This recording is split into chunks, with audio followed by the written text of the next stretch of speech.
Écoutez Clédou, c'est doux, c'est pour vous, dans vos détours et partout. Sur Radio Clédou 101.2, les animateurs causent, les artistes explosent et les auditeurs se reposent. Le sport, les infos, la musique, l'actualité, le tout amusé et servi à chaud pour vous sur Radio Clédou.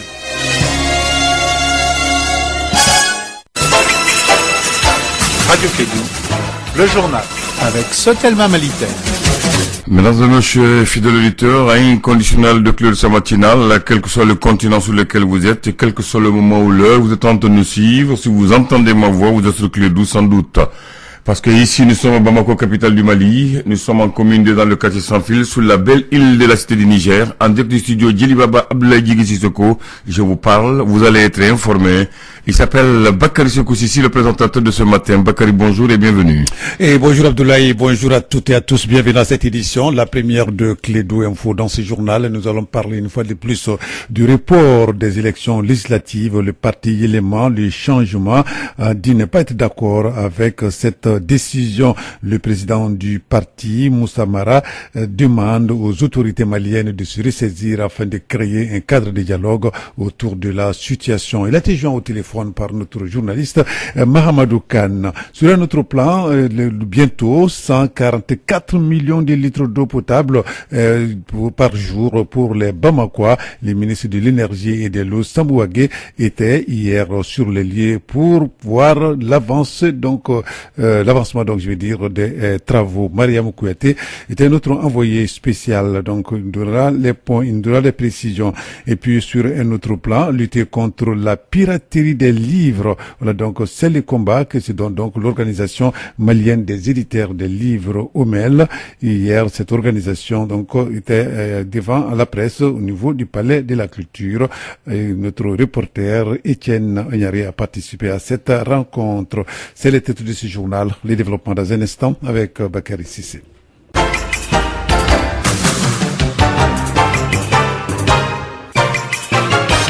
Aujourd'hui, nous sommes le jeudi 18 octobre 2018. Bienvenue à cette édition, la première de Clédou Info. Tout d'abord, en guise d'apaisement ou de retour normal, le gouvernement du Mali a décidé de payer aux magistrats grévistes leur salaire du mois de septembre. C'est dans un souci d'écoute, de décrispation et d'apaisement du climat social que le gouvernement du Mali a décidé donc de procéder au paiement des salaires du mois de septembre aux magistrats qui observent une grève illimitée depuis le 3 août 2018. Selon le communiqué de la primature, le paiement du salaire est une initiative de bonne volonté que le gouvernement a prise d'autorité et non sans fléchir sur le droit des citoyens d'avoir accès aux services publics, dont l'accès à la justice. Le gouvernement reste disponible et ouvert au dialogue pour le retour définitif de la situation de normalité qui est la reprise totale du travail par les magistrats grévistes. Le 12 octobre dernier à Mopti, on se rappelle, le Premier ministre a annoncé la tenue entre décembre 2018 et janvier 2019 d'une conférence sociale dont l'objectif est de traiter de la question générale des rémunérations au salaire ou autres des agents de l'État de manière durable et équitable également en tenant compte des disponibilités financières de l'État.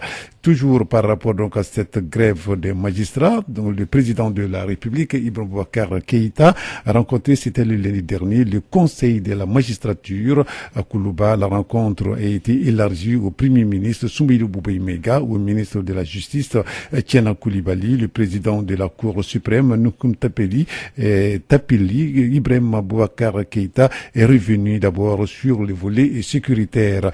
Il a pris l'engagement, en tout cas, à envoyer dans un bref délai 122 agents, je veux dire, à travers les différentes juridictions. Selon donc un participant donc à la rencontre d'ailleurs, le président a fait savoir que cela a déjà commencé dans certains tribunaux. Les autorités disent attendre en tout cas la fin de la formation d'agents en cours pour doubler l'effectif dans chaque juridiction, soit à plus de 300 agents à la disposition de la justice. Voilà donc selon selon nos informations. La revendication financière, le deuxième point, le président de la République a déclaré ne pas pouvoir, en tout cas, satisfaire la revendication salariale.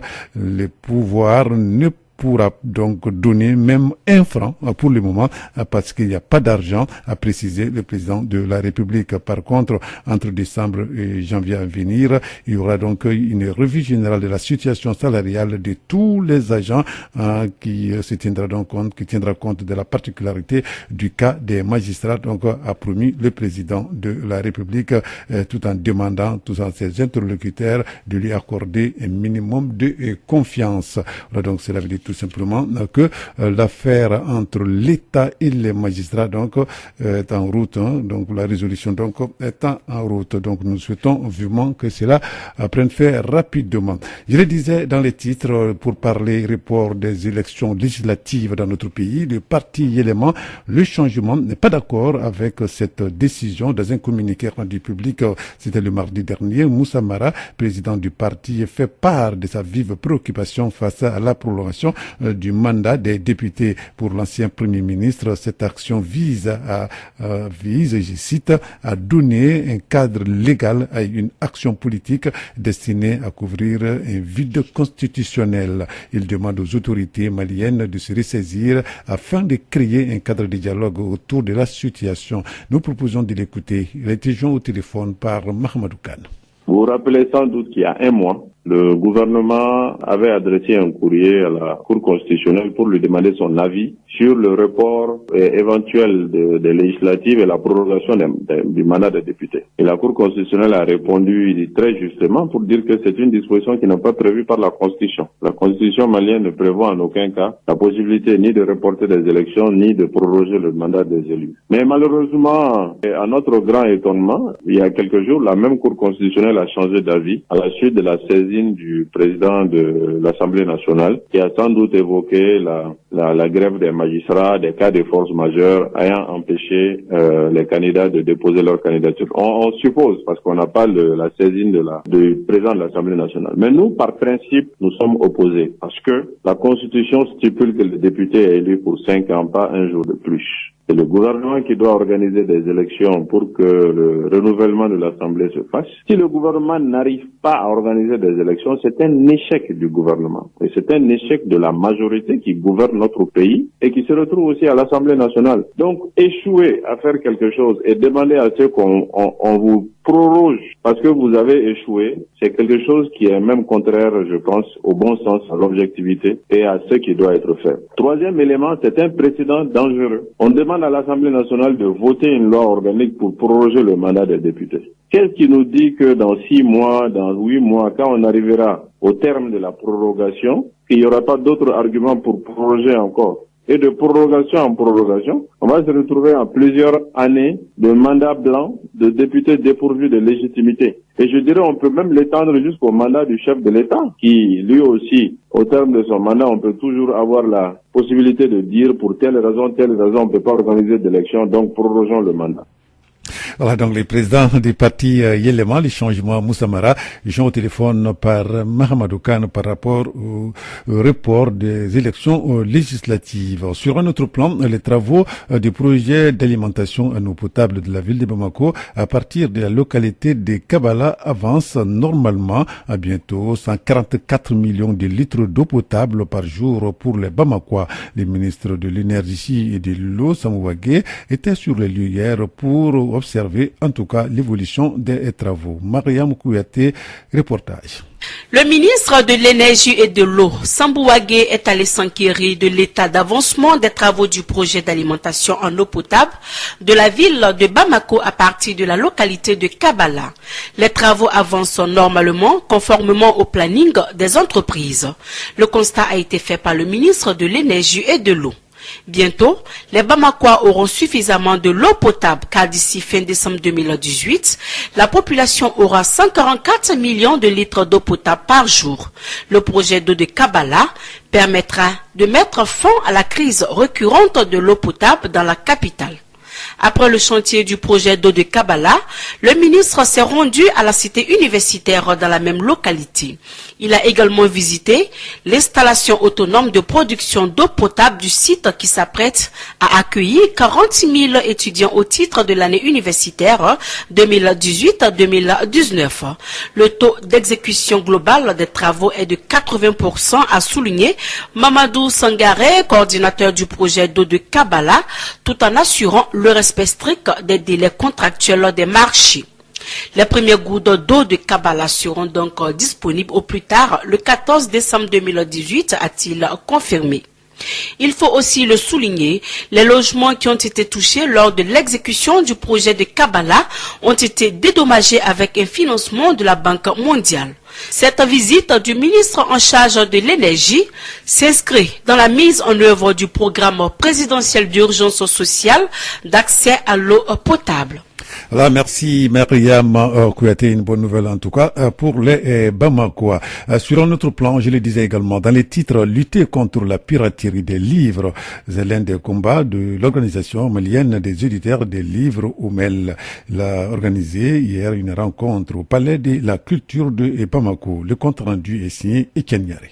Cette rencontre vise à informer et sensibiliser la population sur les conséquences de la piraterie. L'organisation malienne des éditeurs des livres OMEL sollicite l'aide du gouvernement malien pour y remédier. Amidou Konaté, président de l'OMEL. Donc nous voulons juste d'abord informer tout le monde, parce que seuls nous ne pouvons pas. Donc informer les populations, les parents d'élèves, les enseignants, l'État du Mali, et nous-mêmes éditeurs, et tous les acteurs, les professionnels, les acteurs de la chaîne du livre. Donc nous sommes dit qu'il faut aller d'abord par la sensibilisation et nous-mêmes, en tant que professionnels du livre, mettre en place les conditions pour que nous puissions produire des livres vraiment de qualité et des livres disponibles, ça dit partout, et accessibles en termes de prix. Pour que les livres soient accessibles, il faut que l'État nous aide quand même à absorber certaines charges. Par exemple, le transport. Quand vous fabriquez un livre à Bamako, vous devez le vendre à Gao. Si on dit de vendre au même prix, c'est grave parce que vous avez pris le prix de transport. Donc on a dit, et on est en train de sensibiliser l'État, et à travers le ministère de l'Éducation, je pense déjà il y a un début de compréhension. La directrice du bureau malien de droit d'auteur, Diallo Aïda Kone, demande quant à elle une synergie d'action pour lutter contre la piraterie qui freine le développement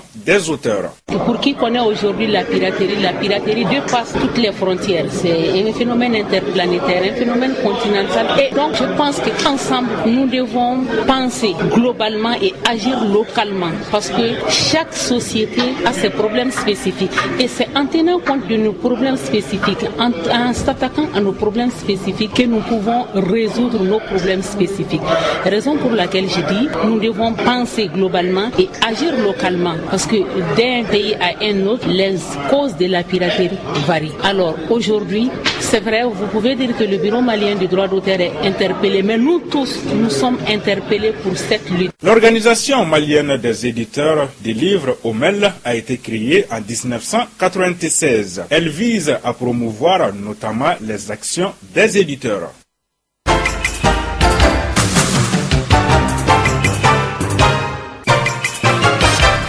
Actualité internationale à présent. Sébastien Ajavon, depuis plusieurs semaines déjà à Paris, a fait savoir hier mercredi qu'il ne serait pas présent ce jeudi 18 octobre à Cotonou à l'ouverture de son procès. L'opposant en politique et homme d'affaires béninois doit être de nouveau jugé dans l'affaire de trafic de drogue pour laquelle il avait été relaxé il y a 2 ans. Arrivé 3e à la présidentielle de 2016, Sébastien avait été arrêté en octobre de la même année après la découverte d'environ 18 kg de cocaïne pure d'une valeur estimée à 9 milliards de francs CFA dans un conteneur destiné à l'une de ces sociétés. Le ministre français des Affaires étrangères Jean-Yves Le Drian était attendu hier mercredi à Abidjan, Côte d'Ivoire. Il se rendra ensuite aujourd'hui et demain au Burkina Faso. L'objectif de ce déplacement est de parler du renforcement de la coopération en matière d'éducation communication et de développement, mais aussi de la question sécuritaire. Jean-Yves Le Drian doit rester 2 jours à Abidjan et il rencontrera le président Alassane Ouattara avant d'assister à une présentation détaillée avec le ministre ivoirien de la Défense, Ahmed Bakayoko, de l'école de contre-terrorisme, donc, qui s'installe en périphérie de la capitale économique du pays. Kinshasa, cette fois-ci, ça monte le ton en raison donc des expulsions massives de ces ressortissants en Angola après la protestation du gouvernement à l'issue d'une réunion convoquée par le président Joseph Kabila il y a une semaine. Hier, mercredi 17 octobre, c'était au tour du vice-premier ministre et chef de la diplomatie de dénoncer les violences qui ont entouré ces expulsions. Au cours d'une conférence de presse, Léonard Okitundi a également annoncé l'envoi d'une délégation gouvernementale à la frontière angolaise pour une évaluation de la situation. En absence de nouveautés majeures pendant le sommet, les négociations sur le Brexit toujours dans l'impasse, toujours au point mort. Les 27 dirigeants de l'Union européenne ont acté hier mercredi dans la soirée l'absence de percée dans les négociations sur le Brexit malgré la bonne volonté de Theresa qui s'est montrée en tout cas ouverte sur l'idée d'une prolongation de la période de transition après le divorce. L'UE à 27 qui attendait Theresa de pied ferme à Bruxelles n'a pas reçu en tout cas de nouvelles propositions de la première ministre qui auraient permis de relancer des négociations dans l'impasse.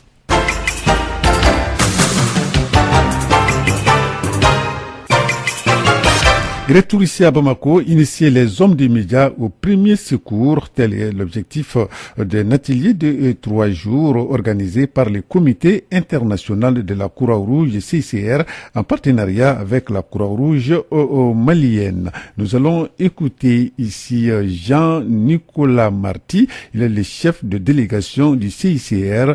Il est interrogé par Assa Diawara qui participe à cette formation de 3 jours.